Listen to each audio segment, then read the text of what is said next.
Hello encore, comment ça va?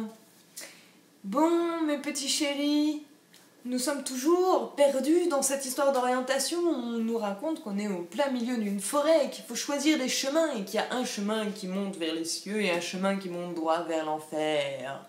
Et tout le monde te dit, prends ce chemin lumineux. Et ce chemin-là n'est pas bon, et celui-là est peut-être mieux, mais regardez, machin, et truc muche. Mais en tout cas, on te dit, vous êtes un croisement de votre vie, maintenant vous devez avancer. Je vous rassure, vous avez très bien le droit de vous asseoir et de dire non. Écoute, là, maintenant, tranquille, ok? Je vais prendre un peu de temps là, parce que ça me paraît un peu rapide. Mais sinon, pour tous les autres, j'aimerais vous donner un max de trucs pour réussir à mieux arriver à votre but plus vite, parce que c'est ce que j'aimerais, juste que vous soyez heureux et que vous accédiez à votre but le plus vite possible et que vous puissiez améliorer la société grâce à tout ça, parce que franchement, si on est tous heureux, la société va mieux. Et si la société va mieux, le monde va mieux, et après, au final, voilà, vous allez pouvoir vous réincarner tous en Bouddha et devenir céleste, j'en sais rien, l'eau... Extraordinaire. Donc, je vous conseillais dans la vidéo précédente, après une longue introduction pour expliquer un petit peu ce que c'était que ces problèmes d'orientation, nous sommes arrivés à la conclusion suivante. Deux choses, attention au jugement des gens qui vous ont élevé, et ainsi que celui de la société qui vous crée des cases, des étagères et des machins et des trucs et qui vous disent que ça c'est bien, c'est pas bien, on se méfie de ça. On se méfie aussi du fait qu'on est en plein changement physique, émotionnel, de valeur, de personnalité, de tout ce que vous voulez. Enfin, toujours est-il que l'adolescence, c'est vraiment pas le meilleur moment pour prendre des décisions très importantes. Donc, comme de toute façon, on doit quand même prendre des décisions très importantes, autant avoir conscience de ça et prendre un petit peu de recul. Donc ça, c'est les choses dans lesquelles on doit se méfier. Ça ne veut pas dire que c'est des choses diaboliques, ça veut juste dire qu'il vaut mieux prendre du recul, se méfier, et donc analyser un petit peu plus ce qui est mis. Ne pas hésiter pour cela à faire des listes et d'autres petites choses comme des journaux intimes ou autres, on s'en fout, on s'en bat les couilles, vous faites bien ce que vous voulez, mais c'est bien des fois aussi de mettre sur écrit les choses, de les relire plus tard, etc. Prendre du recul, ça veut aussi dire mettre du temps entre les actions. Donc ce qui a été dit, je l'écris. Tu as dit ça, je l'écris tel que tu l'as dit, je le relis demain, après-demain et après-après-demain du futur. Ainsi, j'aurai d'autres visions qui vont se former. Puis, je vous ai aussi indiqué qu'il était important, selon moi, je le dis bien, selon moi, de deux choses. Un, donc outre se méfier de ces choses-là, mais deux choses importantes qui étaient, un, s'entourer d'amis où vous pouvez vous confier à eux.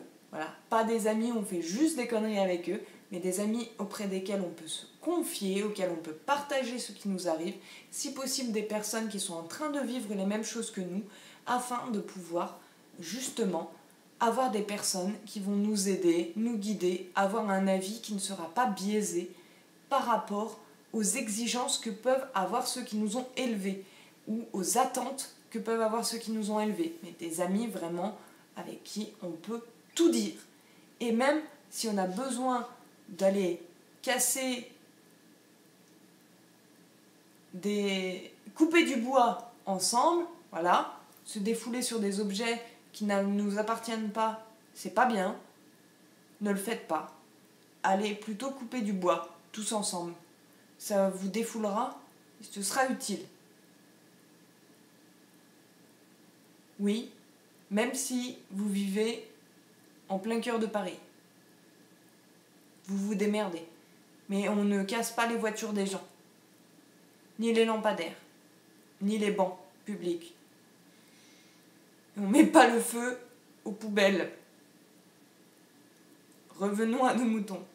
Trouvez-vous des amis et gardez-les avec lesquels vous pouvez vous confier, parler de ce que vous expérimentez, parler de ce que vous vivez, parler de vos questionnements, parler de votre stress, le vivre ensemble et pouvoir vous soutenir là-dedans, c'est très important. De deux, prendre du temps pour vous seul.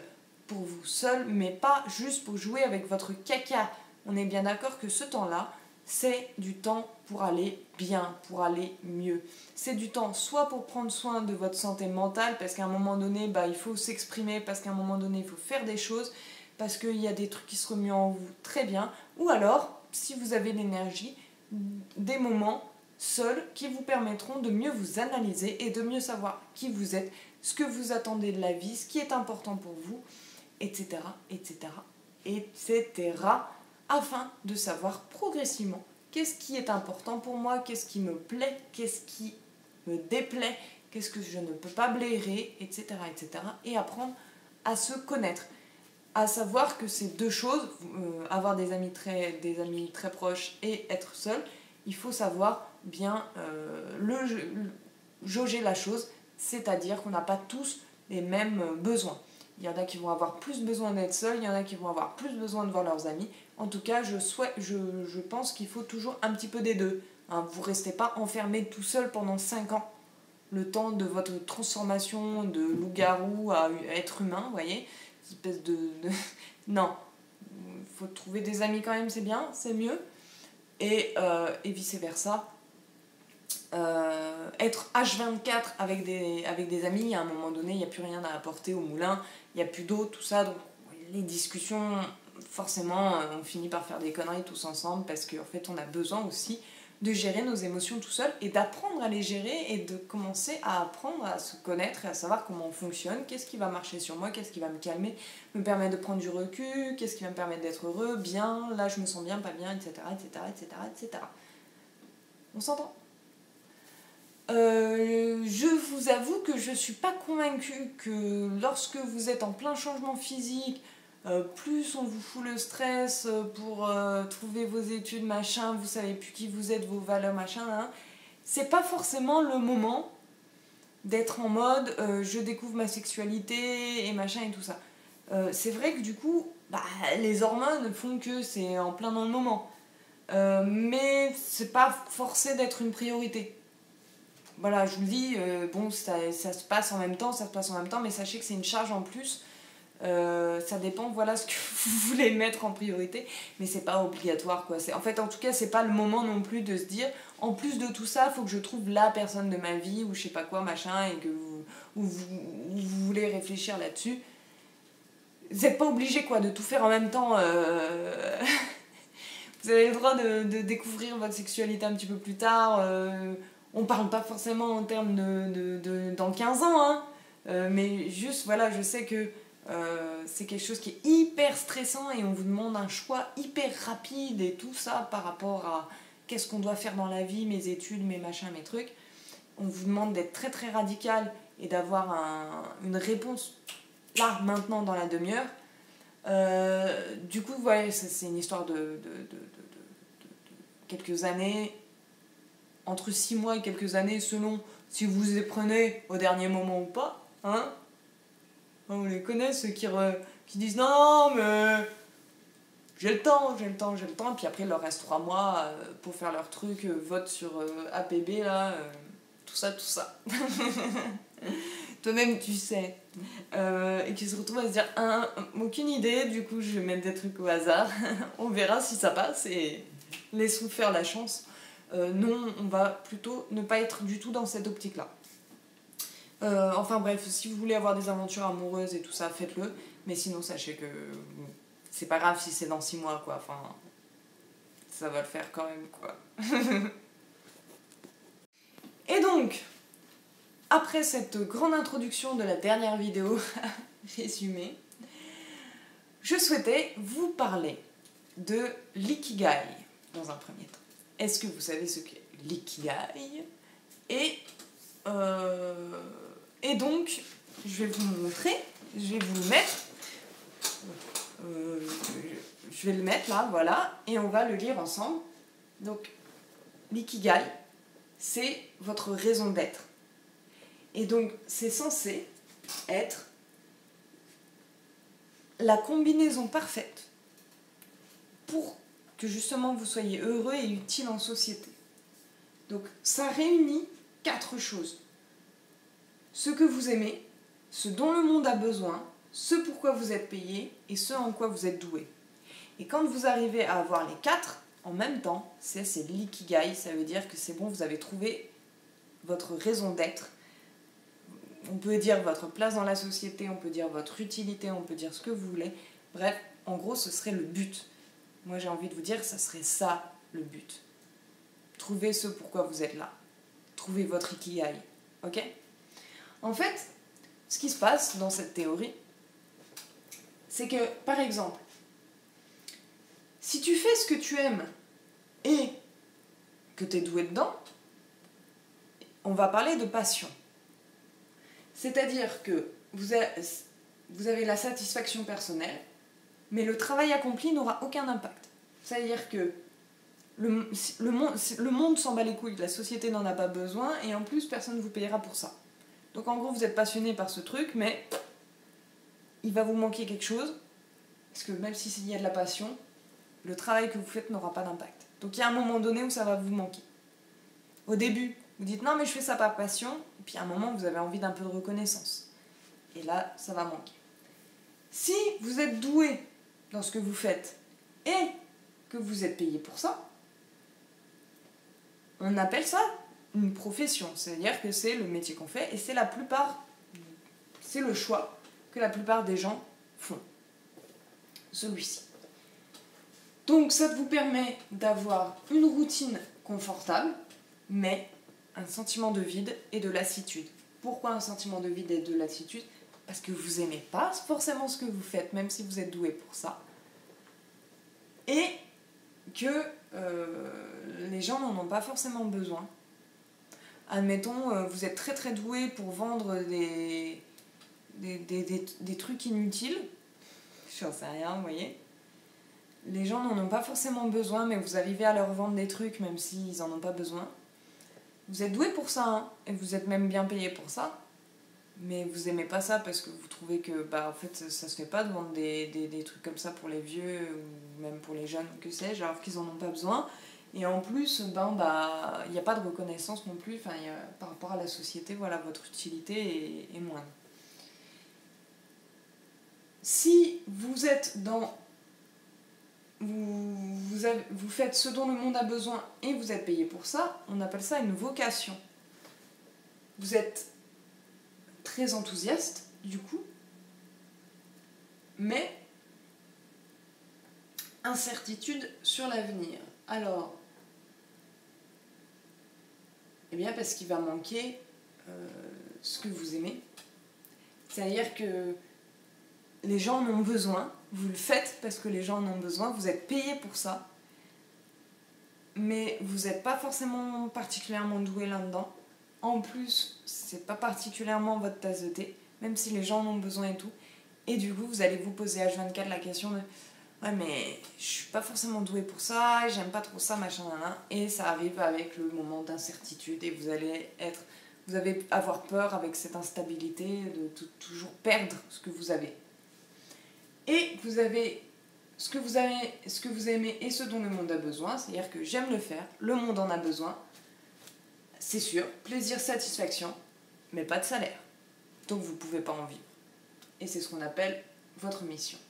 Si on réunit les 4, alors on arrive sur l'ikigai, et ça, c'est vraiment le but ultime, ce que l'on souhaite. Je ne vous dis pas que vous allez avoir la réponse tout de suite, mais maintenant que vous connaissez ce qu'est l'ikigai, vous allez pouvoir au moins y réfléchir. Ok, qu'est-ce que j'aime, qu'est-ce que je suis doué, qu'est-ce qui pourrait me permettre d'avoir un salaire et qu'est-ce que le monde a besoin. Déjà, faire des listes, faire des machins, ça va vous permettre de mieux comprendre ça. Et je pense que l'ikigai, c'est vraiment une bonne manière de pouvoir appréhender quel est le but, en fait. Ça ne veut pas dire que vous n'allez pas tâtonner. Et c'est ok, et c'est normal. Et ça ne veut pas dire qu'on va trouver la réponse du premier coup. Moi, je vais essayer de vous donner des tips, mais ça ne veut pas dire que vous allez avoir les réponses du premier coup. Soyez cool avec vous. C'est un chemin, quoi. C'est triste, hein, ça fait vraiment cliché, genre... La vie, le chemin est plus importante que le but, je sais pas quoi, mes couilles. Mais au moins, voilà, sachant, voilà, quel serait notre but, qu'est-ce qui nous irait, qu'est-ce qui nous irait pas, etc. Et je trouve que l'ikigai est une très très bonne manière déjà d'appréhender la chose de façon beaucoup plus saine et qui prend en compte beaucoup plus de choses, mais de façon aussi assez simple. Et je trouve aussi que les schémas sont lisibles, quoi. Donc voilà, il y a ça. Et je vais, sans commencer à en parler plus en détail, puisque il me faudrait encore des vidéos entières, de longues vidéos pour en parler. Je vais vous mettre en description différents tests qui vont vous permettre, seuls et avec vos amis, de pouvoir mieux vous connaître. Nous avons évidemment le MBTI qui permettra déjà de cerner votre personnalité. Et dans cette personnalité, vous allez pouvoir retirer des choses qui vont vous être, qui peuvent vous aider. Vous voyez ? Des atouts dans votre personnalité qui vont pouvoir vous aider à savoir ce qui est bien pour vous, et aussi vos défauts qui vont permettre aussi de savoir ce qu'il ne vous faut pas. Je vais aussi vous mettre des tests qui vous permettent de déterminer vos valeurs, qu'est-ce qui est plus important pour vous en termes de valeurs. Je vais vous mettre aussi en ligne le test des 9 intelligences différentes, afin que vous puissiez aussi mieux comprendre comment vous apprenez et comment vous fonctionnez, puisqu'en fait, actuellement la société n'est basée pratiquement que sur une seule intelligence, mais nous avons tous en fait 9 types d'intelligence et nous n'avons pas forcément le score maximum dans l'intelligence qui est la plus communément admise, qui est l'intelligence logico-mathématique. Du coup, je vous le mets aussi puisque ça peut vous permettre de mieux savoir comment apprendre, mieux savoir comment vous fonctionnez, et aussi relativiser et arrêter de vous dire que vous êtes con ou je sais pas quoi alors que vous avez juste une intelligence différente dans un autre domaine. Déjà avec ces 3-4 tests, vous allez pouvoir vous amuser entre amis et seuls à pouvoir un petit peu mieux savoir qu'est-ce qui est important pour moi, qu'est-ce qui n'est pas important pour moi, et mieux comprendre, ok, du coup, avec tels atouts, avec telle chose, qu'est-ce que je vais pouvoir faire de tout ça, et qu'est-ce qui va pouvoir m'amener à trouver mon ikigai et après, par la suite, à pouvoir l'atteindre, parce qu'après, c'est un chemin pour pouvoir réussir à atteindre notre ikigai, tout ça. Pour vous dire, par exemple, voilà, moi actuellement, j'ai 28 ans. 29 ? Je sais pas. Entre 28 et 29, un peu des deux. Et de mon côté, ça fait 1 an que je me reconvertis, mais je continue de me reconvertir dans ma reconversion. Vous voyez ? C'est-à-dire qu'au fur et à mesure, je reviens réellement à mon besoin primaire et à ce que je souhaitais réellement faire de ma vie. Et en fait, je remonte par étapes comme si je remontais dans le passé. Donc, du coup, c'est un peu laborieux puisque j'ai pas tout de suite le « Ah, mais en fait, je voulais faire ça à la base. » Eh bien, faisons ça à la base. D'abord, j'ai « Ah, mais je crois que je voulais faire ça. Ah, mais en fait, je crois que je voulais faire ça. Ah, mais je crois que je voulais faire ça. Ah, mais je crois que je voulais faire ça. » Et du coup, je remonte les choses progressivement, tac, tac, tac. Comme vous avez pu le voir, je commence à faire de l'animation, etc.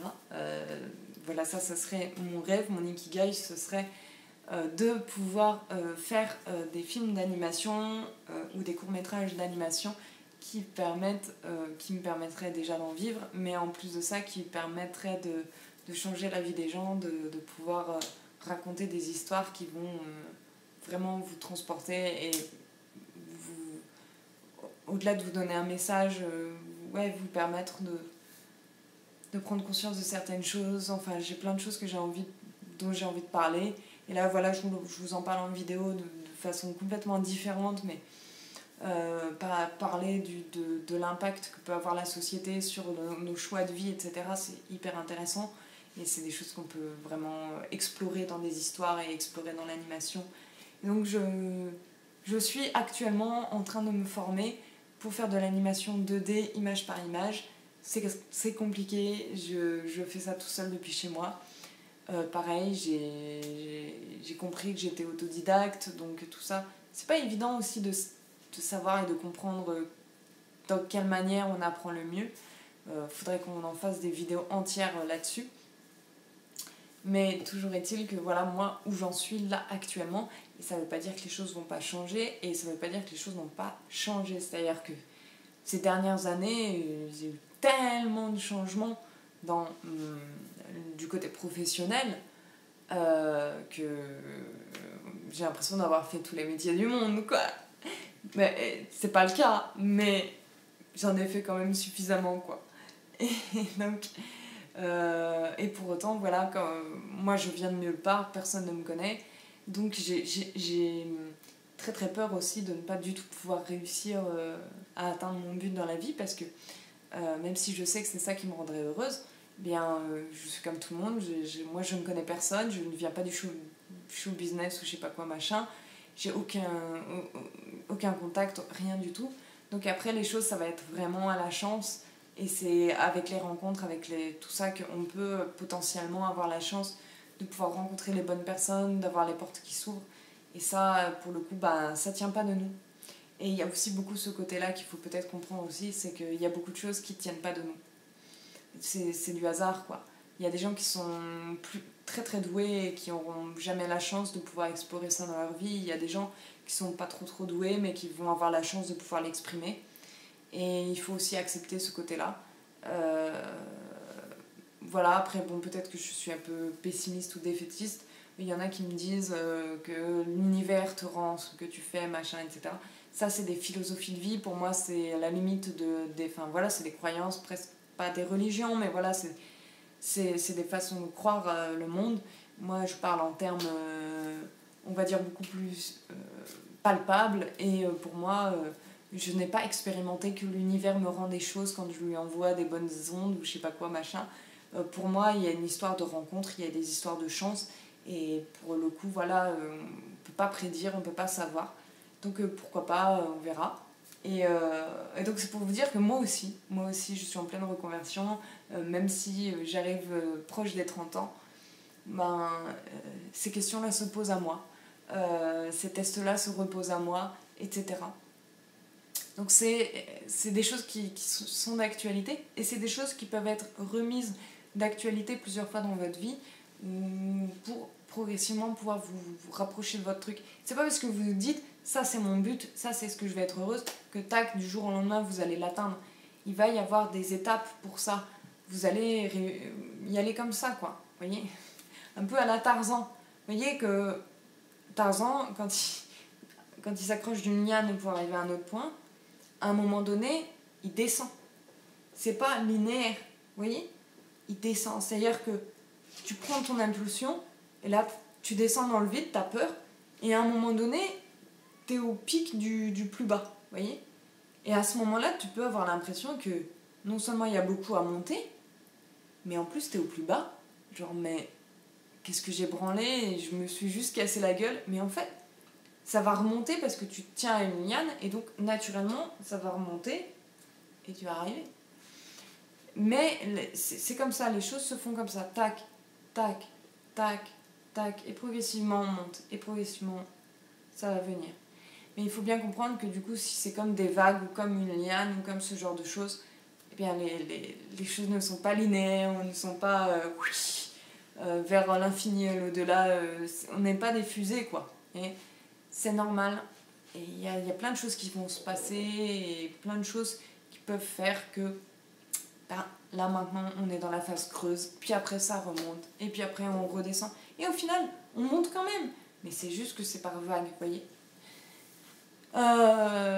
Je veux vous encourager très fort à réussir à mieux vous connaître, à mieux savoir comment vous fonctionnez, à mieux savoir ce qui est important pour vous, et à être heureux et à vous détacher des injonctions qu'on pourrait vous donner, à vous entourer aussi des bonnes personnes. Je vous le souhaite vraiment, je pense que c'est quelque chose qui est très très important. N'oubliez pas que vous avez le droit de dire non, n'oubliez pas que vous avez le droit de choisir avec qui vous êtes, ce que vous faites, comment vous le faites, etc. Et que vous n'êtes pas obligé de faire des choses que vous n'avez pas envie de faire. vous avez le droit de dire non. Je n'ai pas envie de le faire. Je suis pas en train de parler d'aider les parents pour débarrasser la table. Hein. On parle de choses plus importantes que ça. Mais voilà, si vous n'avez pas envie de voir quelqu'un, vous avez le droit de dire que vous n'avez pas envie de le voir. Et vous n'avez aucune justification à donner à personne. Personne. Faites ce que vous voulez. Ce qui est bon pour vous, vous le savez. Vous êtes le seul à savoir ce qui est vraiment bon pour vous. Même vos amis, tout ça, ils ne le savent pas. Ils vous connaîtront jamais aussi bien que vous, vous allez pouvoir vous connaître. Et pour ça, il y a plein de techniques pour apprendre à se connaître. Il y a plein de choses, ça peut être en faisant des activités, ça peut être avec les amis, ça peut être en expérimentant plein de choses. Et ça peut être aussi via des tests que je vais vous donner en ligne. Je vous donne que des tests gratuits à faire en ligne, etc. Donc vraiment, soyez...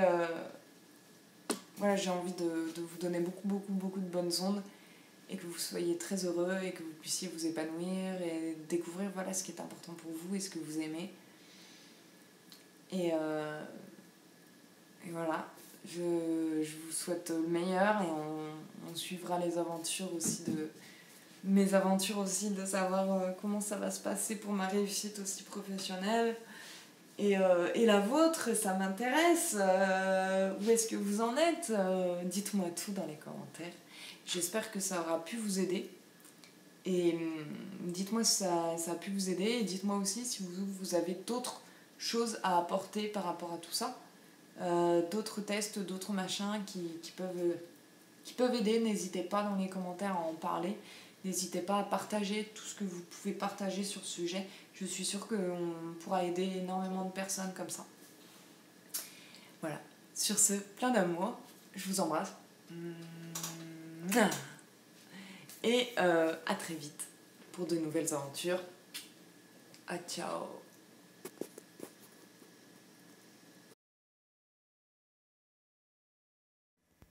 Waouh, ce setup de fou. Waouh. Mais des mouches... Ah. Mais... Oh. Mais serait-ce l'envers du décor? Ah, c'est ma main. Ah ouais, on est vraiment dans l'envers du décor, là. Oh, un radiateur avec... Oh, c'est extraordinaire. Vraiment. Oh. Bonjour, petit pied. Oh, salut, petit ordi. Avec des post-it et... Mais qu'est-ce que... Enfin... Il y a des trucs qui traînent par terre, on dirait des serpents. Oh.